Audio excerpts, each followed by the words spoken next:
Join me as I try to make $10,000 in just one day by trading stock options. Can I pull it off?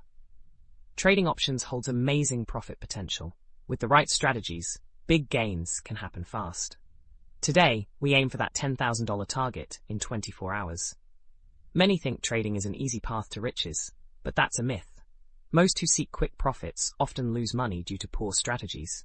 Another common belief is that trading is all about luck.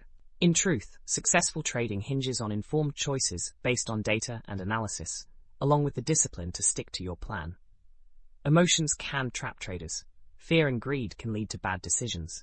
Trading isn't just a casual hobby, it requires dedication and focus. Continuous learning is vital for success. To analyze stock options, start by identifying the underlying stock and its trend.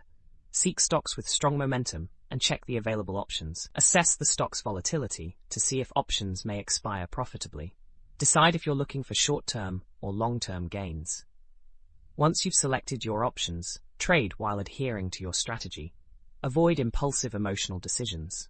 My breakthrough for that $10,000 profit came when I found a stock with strong momentum and good options. High volatility indicated potential profitable expirations.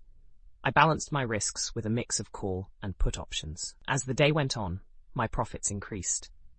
Staying focused and disciplined was key. I stuck to my strategy amid market ups and downs. Remember, making $10,000 in a day isn't just luck. It takes market knowledge and discipline. Thanks for watching. Share your trading experiences in the comments. If you're new, subscribe for more insights. See you next time for advanced trading strategies.